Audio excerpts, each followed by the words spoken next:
जय जय रामकृष्ण हरी माऊली. आज आपण एकादशी निमित्त दर्शनाकरता आलेलो आहे श्री क्षेत्र देहुगाव संत तुकाराम महाराज जन्मभूमी कर्मभूमी या गावामध्ये. तुकाराम महाराजांच्या मुख्य मंदिराचं दर्शन आपण 2 महिन्यांपूर्वी आपल्या चॅनलवरती घडवलं होतं आणि आज आपण त्यांच्या वैकुंठगमन मंदिराचा व्हिडिओ आजच्या एकादशी निमित्त प्रसारित करत आहोत. तर या व्हिडिओमध्ये जगद्गुरू संत तुकाराम महाराजांचं वैकुंठगमन असेल, त्यांची मूर्ती असेल, तसेच विठ्ठल रुक्मिणी यांचं दर्शन, गोपाळपुरा याच ठिकाणी त्यामुळे श्रीकृष्णाचं मंदिराचं दर्शन या ठिकाणी होतं. तसंच इंद्रायणीचा घाट परिसर आणि सगळ्यात महत्त्वाचा असा नांदुरकी वृक्ष आणि इथल्या पुजाऱ्यांबद्दल त्यांनी सांगितलेला इतिहास आणि सगळ्यात महत्त्वाचं म्हणजे जगद्गुरू संत तुकाराम महाराजांच्या जीवनातील घडलेल्या प्रसंगाचे चित्रस्वरूप वर्णन या ठिकाणी अत्यंत सुंदर आणि रेखीव अशा पद्धतीने साकारण्यात आलेले आहे. त्या सगळ्याची माहिती आपण एक करून घेणार आहोत. तर व्हिडिओ शेवटपर्यंत पहा. त्यामुळे कधी देवगावला आल्यानंतरनं तुम्हाला या सगळ्या गोष्टी आपोआपच कळतील व दर्शन घेताना हा इतिहास कुठंतरी आपल्याला कानावर पडत राहील व या स्थानाचा महिमा तुम्हाला समजण्यास मदत होईल. मंदिराच्या शेजारीच हे इंद्रायणी नदीचा घाट परिसर आणि मोठा असं नदी पात्र आहे, जिथून आपण पाय धुवून मंदिरात दर्शनाकरता जाऊ शकता. आता शारदीय नवरात्रोत्सवाची सांगता झालेली आहे, त्यामुळं घटस्थापना जी झाली होती ते घट असतो त्याचं विसर्जन अनेक लोकांनी नदीत केलेलं आहे. या घाट परिसरावरून आपल्याला जगद्गुरू संत तुकाराम महाराजांचं मुख्य मंदिराचं दर्शन इथून होत असतं. मगाशी सांगितल्याप्रमाणे आपण 2 महिन्यांपूर्वी त्या मंदिराचा व्हिडिओ आपल्या चॅनलवर प्रसारित केलेला आहे, तो सुद्धा आपण जाऊन पाहू शकता. आणि हे मध्ये आहे ना वैकुंठगमन मंदिर आहे आणि सगळ्यात पलीकडं जे गाथा मंदिर आहे ते सुद्धा आपण काही दिवसांनी एकादशी निमित्त त्याचंही दर्शन घेणार आहोत. वैकुंठगमन मंदिर परिसरात प्रवेश करण्यापूर्वी हे भव्य कमान दिसते आपल्याला. या कमानीतून आत गेल्यानंतरनं हे पलीकडं मंदिर आणि घुमट दिसतोय ते तुकाराम महाराजांचं वैकुंठगमन मंदिर आहे. आणि या ठिकाणाहून देहू गावात आल्यावर कोणकोणत्या मंदिराचं दर्शन आपण घेऊ शकतो याची माहिती देण्यात आलेली आहे. जे नियमित देवगाव या ठिकाणी येतात त्यांनासुद्धा बऱ्याचशा मंदिरांबद्दल माहिती नाही, तर त्याचा मॅप इथं लावण्यात आलेला आहे. थोडक्यात मुख्य मंदिरात गेल्यानंतरनं विठ्ठल रुक्मिणीची स्वयंभू मूर्ती दर्शन घडत असते आपल्याला. त्यानंतर त्याच्या शेजारीच तुकाराम महाराज शिळा मंदिर आहे. इंद्रायणीच्या पाण्यात गाथा बुडवल्यानंतरनं ज्या शिळेला टेकून महाराज 13 दिवस त्यांनी अन्नत्याग केला होता ती शिळा मंदिरात आणून बसवलेली, त्याची पूजा केली जाते. तसंच तुकाराम महाराजांच्या पाण्यातून वर आलेल्या हस्तलिखित गाथा त्याचं दर्शन होत असतं. त्याचबरोबर गणपती बाप्पा, त्यानंतरनं भगवान श्रीराम आणि हरेश्वराचं मंदिर देखील तिथं आहे. तसेच हनुमंत महाराजांची देखील तिथं मूर्ती आहे. मुख्य मंदिराच्या शेजारीच जगद्गुरू संत तुकारामांचं जन्मस्थान मंदिर आहे. तसंच त्यांचे पुत्र तपोनिधी नारायण महाराज देवकर यांचे देखील तिथं मंदिर आहे. तर ह्या मंदिरांचं दर्शन होत असतं. तर वैकुंठगमन मंदिराच्या समोर आपण पोहोचलेलो आहोत आणि याची भव्यता या ठिकाणाहून नजरेस पडते. वर्षातून एकदा तुकाराम बीज याच ठिकाणी साजरी होत असते. वारकरी संप्रदायातील संत निळोबा महाराजांनी त्यांच्या आरतीचे हे शेवटचं कडवं आहे आणि त्याच्यात तुकाराम महाराज वैकुंठाला गेल्यानंतरनं हा भंग त्यांनी रचलेला आहे. तो या मंदिराच्या प्रवेशद्वारावरती त्याचं कोरीव काम करण्यात आलेलं आहे. ती संपूर्ण आरती शेजारच्या बाजूस नंतर आपण दाखवणारच आहे. मंदिरात प्रवेश करताच तुकाराम महाराजांची ही उभी मूर्ती आहे आणि वैकुंठगमनाला जाता वेळी तुकाराम महाराज ज्या अवस्थेत होते ती अवस्था इथं ह्या मूर्त स्वरूपात प्रकट केलेली आहे.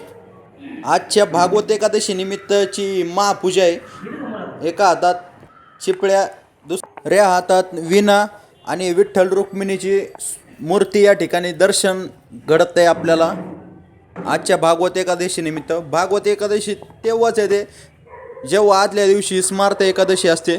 तसेच काल पाषाणकुशा म्हणजेच पापणकुशा ही एकादशी होती व आज दुसऱ्या दिवशी भागवत एकादशी आलेली आहेत. तर मंदिराच्या आतील ह्या मूर्तींचं आपल्याला दर्शन होतं. मंदिरातून बाहेर आल्यावर आपल्याला सुंदर असं रेखीव कोरीव काम दिसून येतं. या ठिकाणी चित्र स्वरूपात तुकाराम महाराजांच्या जीवनातील अनेक प्रसंग दाखवण्याचा प्रयत्न केलेला आहे आणि त्याच्या शेजारी त्याला कुठल्या अभंगावरती हे चित्र तयार करण्यात आलेले आहे तो अभंग देखील इथं एक एक करून आपण पाहणार आहोत.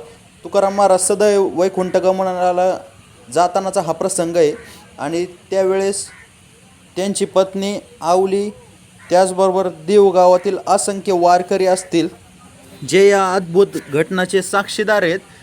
त्यांचं इथं तैलचित्र मूर्त स्वरूपात अत्यंत जिवंत असं वाटतं आणि कुठेतरी तो प्रसंग आपल्या डोळ्यासमोर सजीव होतो. त्यात इंद्रायणीचा घाट परिसर असेल व महाराज वैकुंठाला जातानाचा हा अभंग आहे. आम्ही जातो आपल्या गावा आमचा रामराम घ्यावा. हा अभंग बऱ्याच जणांना माहिती आहे आणि ज्यांना तो वाचायचा आहे पूर्ण त्यांनी थोडासा व्हिडिओ पॉज करून वाचू शकता.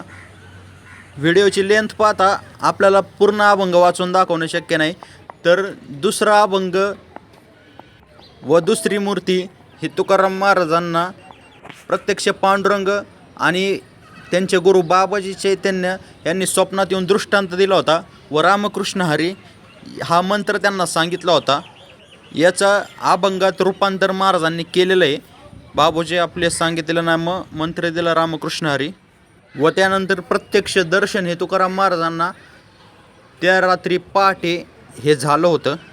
त्यावेळी त्यांची पत्नी व मुले हे निद्रा अवस्थेत होती आणि या ठिकाणी हे कंदील म्हणजे जुन्या वाड्याचं त्या काळच्या तसेच धान्य रचलेल्या कोठ्या तसेच वाकळ म्हणजे गोधडी हे सगळं दाखवण्याचा प्रयत्न केलेला आहे आणि ह्या अभंगावरती हे प्रेरित आहे सगळं.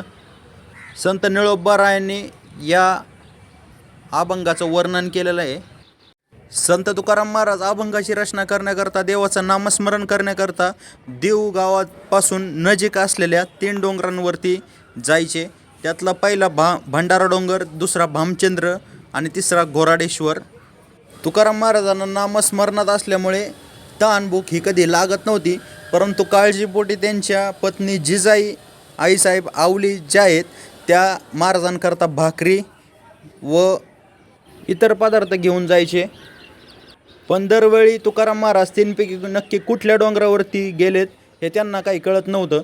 त्यामुळे तुकाराम महाराजांकडं त्यांनी एक दिवस तक्रार मांडली. तर तुकाराम महाराज म्हणले, मी ज्या डोंगरावर गेला असेल त्या वाटेची माती म्हणजे त्या वाटेवरती कान लावायचा, तिथे विठ्ठल विठ्ठल आवाज येईल, त्या डोंगराच्या दिशेने मी गेलेलो आहे असं समज. तर अशा रीतीने जिजाबाई साहेबांना महाराज नक्की कुठल्या डोंगरावर गेलेत हे सहजरित्या कळायचं आणि या ठिकाणी काल्याचा देखील उल्लेख केलेला आहे. तसेच आपण आत्ताच भामचंद्र डोंगराचा उल्लेख केला होता. त्या डोंगरावरती महाराजांना एक प्रचिती आली देवाची आणि नामस्मरण करता करता त्यांना व्याघ्र, सर्प, विंचू हे त्यांच्या अंगावरती खेळत होते अक्षरशः. तरी महाराजांना नामस्मरणात तल्लीन असल्यामुळं कधी कळायचं नाही. अक्षरशः त्या अभंग म्हणताना प्राणीसुद्धा किंवा पक्षीसुद्धा त्यांच्या जवळ येऊन बसत असत. तर डोंगरावरती आल्यानंतर कुठले कुठले पशुपक्षी हे महाराजांच्या जवळ असायचे याचे चित्र स्वरूप आपण पाहत आहोत. तसेच डोंगरावरती आल्यानंतर त्यांचा नित्यक्रम काय असायचा त्याचा देखील अभंग शेजारी लावण्यात आलेला आहे. त्यांचा एक प्रसिद्ध अभंग आहे, वृक्षवल्ली आम्हा सोयरे वनचरे पक्षी सुसुरे आळविती, आणि त्याचंच एक खालची कडवी आहेत. त्यात संपूर्ण महाराजांचा रोजचा दिनक्रम हा मांडण्यात आलेला आहे आणि हा अभंग महाराजांनीच लिहिलेला आहे. म्हणजेच थोडक्यात एका बाजूला चित्रस्वरूप आणि दुसऱ्या बाजूला अभंग, म्हणजेच हे चित्र आपल्याला लवकरात लवकर त्याचं अर्थ समजतो. तसेच त्याबरोबरच तुकाराम महाराजांच्या आयुष्यातील एक कलाटणी देणारा प्रसंग म्हणजेच तुकाराम महाराजांच्या गाथा ह्या इंद्रायणीच्या डोहात रामेश्वर भट्ट यांनी बुडवल्या होत्या आणि नुसत्याच नाही तर दगड बांधून ज्याचं विसर्जन केलं होतं व त्यानंतर महाराज दुःखी कष्टी व्याकुळून इंद्रायणीच्या तीरावरती 13 दिवस अन्नत्याग करून बसले होते. पण प्रत्यक्ष पांडुरंगाने आणि इंद्रायणी मातेने त्यांचे हे जलदिव्य 13 दिवसानंतर पूर्ण केले व त्यांच्या गाथा या दगडासहित या पांडुरंगाने तारल्या. हे पांडुरंग फक्त महाराजांना दिसत होते, इतर लोकांना फक्त गाथा वर आलेल्या दिसल्या. व आहे तशा म्हणजे कोरड्या ह्या वरती आणल्या. इतका मोठा चमत्कार या पांडुरंगाने महाराजांच्या आयुष्यात केला होता. कुठेतरी भक्ती कामाला आली महाराजांची, आणि देवावर निष्ठा असल्यावरती, मनापासून त्याची आराधना केल्यावरती काय घडू शकतं हे प्रत्यक्ष देवाने हे इथं दाखवून दिलेलं आहे. तसंच मगाशी जो अभंग पाहिला आपण प्रवेशद्वारावरती, निळोबा महाराजांच्या आरतीतला शेवटचा भाग होता. तसे ही पूर्ण आरती त्यांनी मांडलेली, जी की ही वारकरी संप्रदायात घेतली जात नाही व तुकाराम महाराजांच्या काही मंदिरातच ही घेतली जाते. तुकाराम महाराजांची नैमित्तिक आरती ही वेगळी आहे. गाथा कशा प्रकारे वर आल्या व कुणी कुणी दर्शन दिलं महाराजांना, ह्या पूर्ण आरतीत त्याचं वर्णन केलेलं आहे. जर प्रत्यक्ष या ठिकाणी दर्शनाला कधी तुम्ही आले तर हे सगळं तुम्हाला पाहायला मिळतं. जगद्गुरू तुकाराम महाराज त्या काळात पंढरपूरला जायचे व पांडुरंगाचं दर्शन घेण्याकरता त्यांच्यासोबत गावातील असंख्य वारकरी देखील असत व टाळ मृदुंगाचा गजर करीत, वीणा चिपळ्याचा नाद करीत व विठुरायाचा नामाचा जयघोष करत ही सगळी मंडळी देहू ते पंढरपूर असा प्रवास करीत असत. यात आबालवृद्ध, बालके, तसेच वयोवृद्ध माणसे, नवजात बालक असे देखील सगळे उपस्थित असत. आणि भागवत धर्माची, हिंदू धर्माची जी पताका आहे, जे तुळशी वृंदावन आहे, हे देखील सोबत ठेवून ते पंढरीच्या दिशेने मार्गक्रमण करत असत. या ठिकाणी हा अभंग आपल्याला दृष्टीस पडतो. देवा ही माझी मिराशी ठाव तुझ्या पायांपाशी. थोडक्यात या चित्राचं एक अभंग स्वरूप इथं लिहिण्यात आलेलं आहे. हा अभंग एक नव्हे तर 2 चित्रांना लागू होतो. तुकाराम महाराज गाभाऱ्यात पोचल्यानंतरनं पांडुरंगाची मूर्ती समोर नतमस्तक होतात आणि तेव्हा स्फुरलेला त्यांना हा अभंग आहे. 28 युगांपासून विटेवरती उभा असलेल्या पांडुरंगाचे दर्शन आपण घेत आहोत आणि कुठेतरी हे बघताना आपण त्या काळात पोचलेलो असतो. हे इथं आल्यानंतरनं प्रत्यक्ष डोळ्यांनी आपण पाहिल्यानंतरनं यात कुठेतरी हरवून जातो आणि एकामागोमाग एक असं हे दर्शन घेतल्यानंतरनं हे नांदुरकी वृक्ष, ज्याचं आपण व्हिडिओच्या सुरुवातीला वर्णन केलं होतं, हे दुपारी 12:05 बीजेच्या दिवशी संत तुकाराम महाराज बीज ज्या दिवशी असते त्या दिवशी हालत असतं. म्हणजेच त्यांचं वैकुंठाला जाण्याचा दिवस. इथे 2 ते 3 लाख माणसं त्यावेळेस उपस्थिती दर्शवतात. महाराष्ट्राच्या कानाकोपऱ्यातून लोक इथे हा बीजोत्सव सोहळा, याची देही, याची डोळा बघण्यासाठी येत असतात. नवीन भाविकांसाठी याची माहिती असावी म्हणून हे इथं रेखाटण्यात आलेले आहे. त्याचबरोबर आपण गोपाळपुऱ्याचा उल्लेख केला होता, जो की पंढरपूर, श्रीक्षेत्र आळंदी आणि या देहूगावमध्ये सुद्धा आहे. आणि या गोपाळपुऱ्याने मुळे इथं श्रीकृष्णाची असे सुंदर मूर्ती आपण इथे पाहत आहोत. वृंदावनात गायी चरायला नेताना हे महाराज व बासरी वादन करतानाचा मूर्ती या ठिकाणी आपल्याला दर्शन होतं आहे आणि याच भागाला आपण गोपाळपुरा म्हणून संबोधतो. तसेच इथे दिनांक 18 तारखेपासून सप्ताहाचं आयोजन करण्यात आलेले. हजारो भाविक भक्त इथं कीर्तनाला येत असतात. त्याचबरोबर हा संपूर्ण मंदिर परिसर आहे. तसेच इथे वरच्या बाजूला भक्त निवासाची सोय देखील करण्यात आलेली आहे या संस्थानातर्फे. बाहेरगावच्या माणसांसाठी इथं 400 रुपयात रूम विकत घेता येते आणि 1 दिवसासाठी तर जर 2पेक्षा जास्त लोक असतील तर 150 रुपये अधिक हे मोजावे लागतात. गरम पाण्याची सुविधा व सगळ्या सुखसोयी इथं भक्तनिवासात केलेल्या आहेत. तसेच या प्रवेशद्वारावरून आपल्याला श्रीकृष्ण मंदिर असेल, तसेच वैकुंठगमन मंदिर असेल व संपूर्ण मंदिर परिसर हा दृष्टीस पडतो. मंदिर परिसरात काही अनुचित प्रकार घडू नयेत यासाठी हे सिक्युरिटी नेहमीच काही घडू नये यासाठी तत्पर असतात. रामकृष्ण हरी. ऐका, लक्षात घ्या, हे जे झाड आहे ह्या झाडाचं नाव आहे नांदरूक. हे झाड तुकाराम बीजेच्या दिवशी दिवसा 12:05 मिनिटांनी पुवा बनल्या जातं.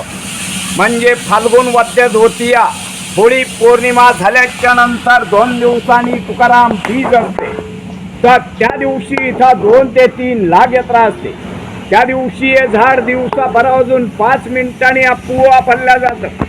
आणि तुम्ही गावामध्ये गेला की तिथं पांडुरंगाची स्वयंभू मूर्ती आहे. पंढरपुरावरनं देव या ठिकाणी आलेले.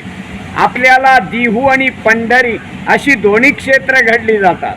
आणि तिथे एक शिळा मंदिर आहे. शिळा मंदिर म्हणजे असं की ज्या वेळेला रामेश्वर भट्टांनी इंद्रायणीच्या डोहामध्ये ग्रंथ बुडवले त्या ठिकाणीच एक मैलावरती या बाजूला, परंतु तिथले शिळा, ज्या शिळेवरती तुकाराम महाराजांनी 13 दिवस पोषण केलं आणि 13 दिवसानंतर जे ग्रंथ कोरडेच्या कोरडे वरती आले ते ग्रंथ आणि त्या शिळेची स्थापना मोठ्या मंदिरामध्ये केलेली आहे.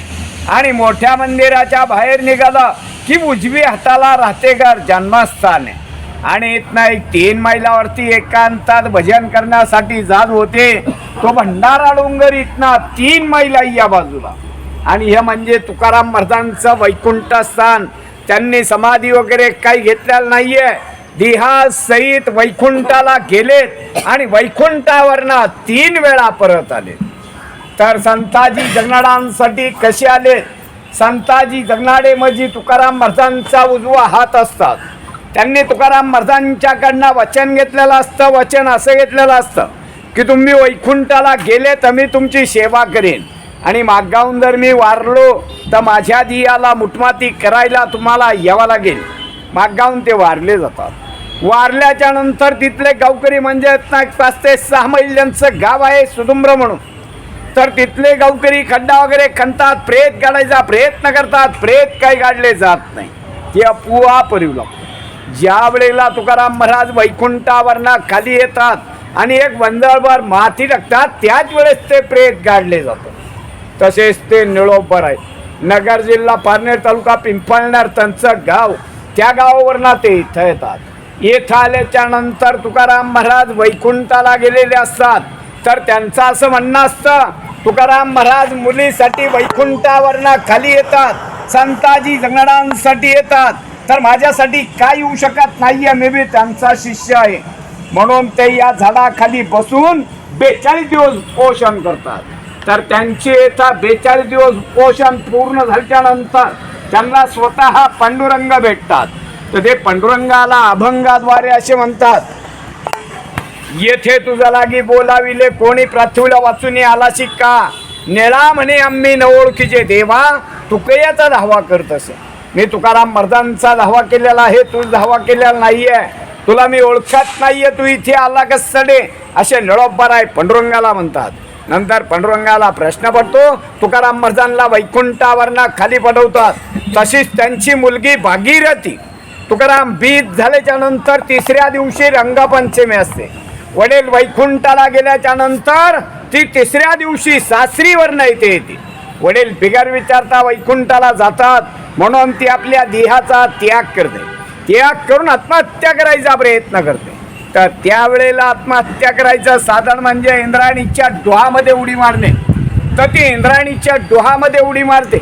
उडी मारल्याच्या नंतर पांडुरंग स्वतः मत्स्य अवतार धारण करतात आणि तिला ते वरचेवर तारतात.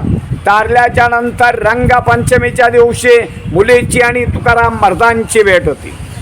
बस मी तुकाराम महाराजांच्या घराण्यातला इथला पुजारी, माझी स्वतःची 10वी पिढी चालू आहे. इथे तुकाराम महाराजांना पांडुरंगाला नैवेद्य करून रोज सकाळी महापूजा केल्या जाते. काय आपली इच्छा असली दक्षिणा दिले तर घेतली जाते, नसले तर जबरदस्ती नाही आहे. तर त्यांचा शेवटचा अभंग जातेवेळेचा असा आहे, आम्ही जातो तुम्ही कृपा असू द्यावी, सकाळ सांगावी विनंती माझी, वाढ वेळ झाला उभा पांडुरंग, वैकुंठा श्रीरंग बोलावितो, अंतक कळे विठो अम्मासी पावला, कुडीस वैत्त झाला गुप्त तुका. बोला तुकाराम महाराज की जय. तर आत्ताच आपण मंदिराचे मुख्य पुजारी यांच्याकडनं हा मंदिराचा इतिहास असेल तसेच महाराज वैकुंठावरून 3 वेळा कसे खाली आले त्याची माहिती जाणून घेतली. ज्या भक्तांना इथं इंद्रायणीतून सफर करायचे त्यांना बोटीची देखील सुविधा आहे. 100 रुपये प्रति व्यक्ती व 5 वर्षाच्या पुढील प्रत्येकाला इथं तिकीट काढून बोटीने प्रवास करता येतो. याचबरोबर या मंदिराच्या शेजारी स्मशानभूमी देखील आहे. देहूगावचे अंत्यविधी या ठिकाणी पार पाडले जातात. PMPMLची बस सुविधा देखील या ठिकाणी ये जा करण्यासाठी असते. तर अत्यंत सविस्तर अशी आपण माहिती जाणून घेतलेली आहे आजच्या या एकादशी निमित्त. आणि आपल्या चॅनलवरती दर एकादशीला असे विविध मंदिर संतांचे आपण आणत असतो. त्यामुळे नवीन लोकांनी चॅनलला सबस्क्राईब करा, बेल आयकॉन दाबा, म्हणजेच नवीन व्हिडिओचे नोटिफिकेशन त्यांना मिळेल. तसंच व्हिडिओ आवडल्यास लाईक करा आणि व्हिडिओ जास्तीत जास्त शेअर करा, ज्यामुळे नवीन लोकांपर्यंत ही माहिती पोचली जाईल. व्हिडिओमधील कुठला भाग आवडला ते देखील आपण कमेंट सेक्शनमध्ये सांगू शकता. तसंच दुसरं काही सुचवायचं असल्यास ते देखील तिथं मांडू शकता. तोपर्यंत रामकृष्ण हरी. लवकरच एक दुसरं मंदिर आपल्या भेटीला येईल. ज्ञानोबा माऊली तुकाराम.